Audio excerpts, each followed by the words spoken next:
आज हम पहली बार दिल्ली आए हैं तो यहाँ हम देखे कि बड़े बड़े अपार्टमेंट्स बने हैं और वहाँ घेराबंदी लगाई हुई है और वहाँ पे गार्ड्स तैनात हैं।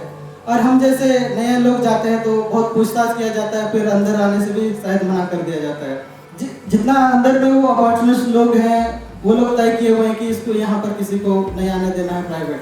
तो हम जो गांव में है वो हमारे ग्राम सभा वहाँ पे संचालित है, लेकिन फिर भी हम अपना डिसीजन नहीं ले सकते हैं। नई दिल्ली में बीते सोमवार को एक नागरिक संगठन ने बस्तर इलाके में लगातार चल रही हिंसा पर एक रिपोर्ट प्रस्तुत की। रिपोर्ट में दावा किया गया कि बस्तर में आदिवासियों के खिलाफ हिंसा में बढ़ोतरी हुई है। इस साल जुलाई तक सुरक्षा बलों द्वारा 141 आदिवासियों का फेक एनकाउंटर में कत्ल किया गया, ऐसा भी इस रिपोर्ट का दावा है। बस्तर में सेना का प्रमाण इतना बड़ा है कि हर 9 आदिवासी व्यक्तियों के पीछे एक सेना बल का अधिकारी होता है। रिपोर्ट ये भी दावा करती है कि हर 2 से 4 किलोमीटर के अंतराल में सेना का एक कैंप मौजूद होता है। कई बार देखा गया है कि यह कैंप आदिवासियों की जमीन पर ही बने हैं। बस्तर के आदिवासी सालों से पेसा कानून के प्रावधानों को लागू करने की मांग कर रहे हैं, जिससे उन्हें पंचायत के लेवल पर निर्णय लेने का मौका मिल सकेगा। लेकिन इसके विपरीत बस्तर के इलाकों में कई हेक्टेयर प्रोटेक्टेड जमीन सरकारी प्रोजेक्ट के नाम पर आदिवासियों से छीनने का आरोप ये रिपोर्ट करती है। रिपोर्ट की प्रस्तुति के दौरान झारखंड से आए हुए नारायण ने भी भाषण दिया। उसने अपने समाज की दिक्कतों को सभी के सामने रखा। आइए सुनते हैं नारायण का क्या कहना था। सबों को जोहार। मैं नारायण, मैं भी आदिवासी समुदाय से बिलोंग करता हूँ और हमारी जाति बोले कि हमारा उपजाति जो है वो है। तो वहाँ पे सचमुच में जिस तरह से अभी सुरक्षा बलों द्वारा जो प्रताड़ना का काम हो रहा है वो हम एक दो उदाहरण देंगे। 2022 का ये घटना है तुम्बाह का गांव का। इसमें एक परिवार जो है बनाई पूजा कर रहे थे। जो पूजा वो उनके घर में अच्छे से रहने के लिए ये उनका कामना किया जाता है और इसमें उनके पूरे खानदान का मट्टी को अलग अलग क्षेत्र में जहाँ जहाँ उनके ज़मीन है जो खेती करते हैं तो उनको उठा के वो पूजा स्थल पे रखते हैं। तो ये जब मट्टी लाने जा रहे थे तो उस समय सुरक्षा बलों ने देखा कि कुदाल वो औजार जो जिससे मट्टी लाते हैं उनको देखा, तो उनको आप बम लगाने जा रहे हो करके उनको बहुत पीटा। एक तो डर गया और वो भाग गया, आज तक वो नहीं है और उन पे एफआईआर कर दिया गया। वो फरार नक्सली और जो पीटे उनको और उनको जेल में डाल दिया गया बम लगाने के आरोप में। और दूसरा है जो हतु गांव का है। इसमें 14 वर्ष की किशोरी एक है, उन पर उनके घर में रात में कम से कम 11-12 बजे सीआरपीएफ उनकी खिड़की से घुसते हैं। खिड़की से घुसते हैं तो वो खिड़की हाई था, फिर खिड़की से जब वो घर में प्रवेश करते हैं तो धान वहाँ रखा हुआ होता है तो उस पर वो कूदते हैं। तो वो आवाज़ करता है तो उनके मामा जो बाहर में सोया हुआ था तो क्या आवाज़ किया बोल के अंदर जब जाते हैं तो फिर उनका सामना सीआरपीएफ से होता है। तब तक वो उस महिला के पास नहीं पहुंचे होते हैं तो उनके साथ हाथापाई होता है और उनके मामा जो वो सीआरपीएफ को पहचान लेते हैं, क्योंकि वो उसके शाम में पहला दिन जो शाम में वो उन्हीं के घर में घूमने के लिए आए थे। तो फिर उनके साथ हाथापाई हुआ, फिर वो कैंप में भाग करके चले गए। फिर दूसरा दिन हमें पता चला, फिर हमने बहुत कोशिश की एफआईआर कराने का, फिर 1 लाख रुपया देंगे मत करो ऐसा करके हमें खूब फोर्स किया गया कि नहीं करना है, छोटी मोटी गलती होते रहती है करके उन्होंने हमें दबाव दिया। फिर किसी तरह से एफआईआर दर्ज हुआ। फिर 1-2 महीना के बाद फिर वो लोग चुपके से उनके परिवार में जाके पता नहीं क्या क्या बोल के उनको ड्रॉप करवा दिया गया। ऐसा ही मामला आजमगढ़ के चिड़ियाघर में हुआ, जिस तरह से अभी सिराज जी ने दिखाया।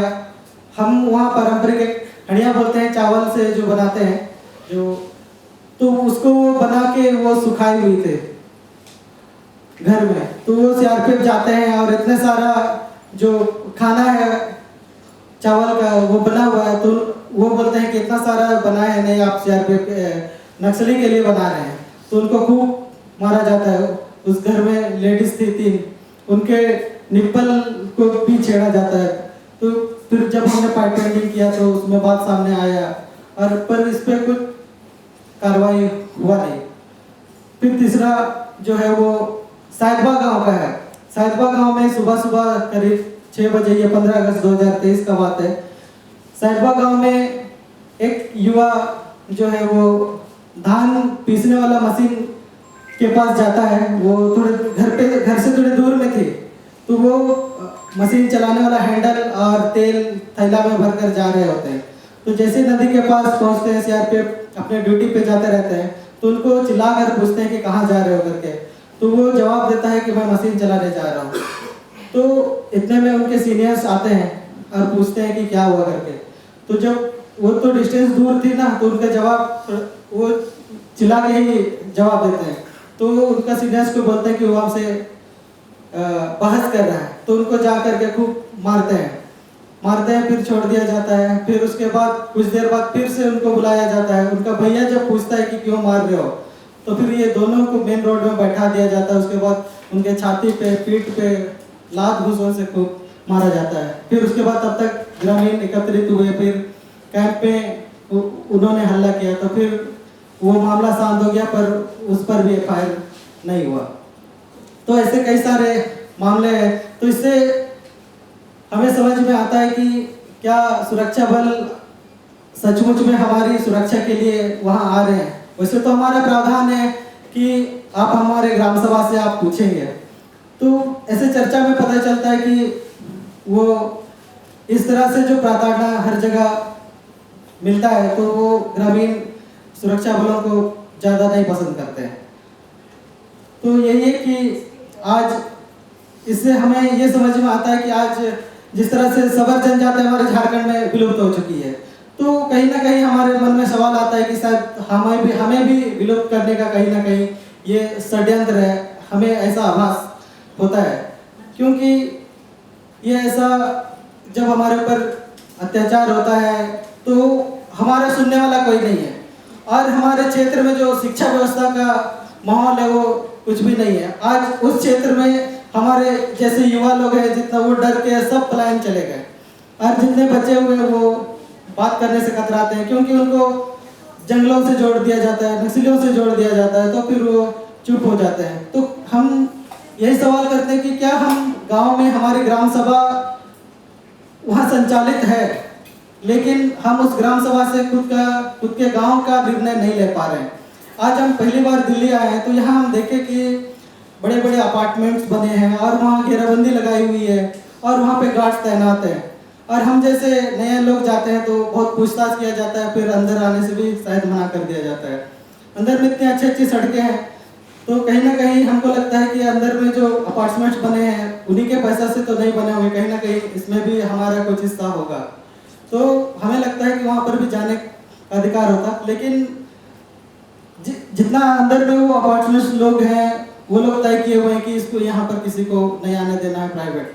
तो हम जो गांव में हैं वो हमारे ग्राम सभा वहाँ पे संचालित है, लेकिन फिर भी हम अपना डिसीजन नहीं ले सकते हैं। जैसे ही आज हम उस डिसीजन या तो कोई भी बात को लेकर, कोई भी विषय को बात को लेकर के हम वहाँ एकत्रित होते हैं, तो तुरंत प्रशासन खूब सवाल करता है, या तो नक्सली के नाम पर या तो गैर कानूनी के नाम पर आप सभा कर रहे हो करके हमें फिर प्रताड़ित करने लगती है। जो लीड कर रहे हैं उनको टॉर्चर किया जाता है, उनको टारगेट किया जाता है। तो आज हमें इससे ये पता चलता है कि जैसे हमारे पूर्वज में संविधान सभा के जो डिबेट में हमारे शामिल हुए थे, मरांगों के जयपाल सिंह मुंडा का नाम शायद आप लोगों ने सुना होगा। उन्होंने स्पष्ट तौर पर सदन में भी कहा है कि आपको आदिवासियों से लोकतंत्र सीखने की जरूरत है। तो हमारे मन में ये उठता है कि क्या हमारे देश के लोग या तो सरकार लोकतंत्र सचमुच में नहीं चाहती है, अगर चाहती है तो फिर ये लोकतंत्र जिनके खून में है उनको विलुप्त करने की क्यों सोच रही है? तो फिर अगर लोकतंत्र चाहती है तो इनको संरक्षण करना जरूरी है। हमें सबसे पहले मानसिक रूप से सशक्त बनाए सरकार, ये हम कहना चाहेंगे, क्योंकि जब तक हम मानसिक रूप से सशक्त नहीं होंगे तब तक हमारे ऊपर उत्पीड़न होगा, फिर तो अभी वही कार्रवाई होती नहीं है। हम जब प्रशासन के समक्ष रखते हैं तो यही सवाल फिर मन में उठता है कि कानून मकड़ा का वह जाला है जो बड़े बड़े फाड़ कर निकल जाते हैं और छोटे ही फंस जाते हैं। तो हमें वही लगने लगता है कि हम ही हैं जो कीड़े मकोड़े हैं, इसीलिए हम लोग को बड़ा बनने नहीं दिया जाता है। हमको अपना अधिकार जो संविधान में सबसे ज़्यादा है वो हमें जानने नहीं दिया जाता है। इसीलिए हमारे गांव की स्कूलें मर्ज कर दी गई है, बहुत दूर दूर कर दिया गया है, और वहाँ पर कुपोषण सबसे ज़्यादा है ना, और खर्चे भी वहाँ सबसे ज़्यादा होते हैं। लेकिन फिर भी कुपोषण कभी मिट नहीं रही है और हमारी स्थिति कभी बदल नहीं रही है। अब बदलेगी भी कि नहीं वो पता नहीं, लेकिन ये हमारे साथ हो रहा है और शायद समय ज़्यादा जा रहा है। इसी के साथ आप सबों को पुनः जोहार।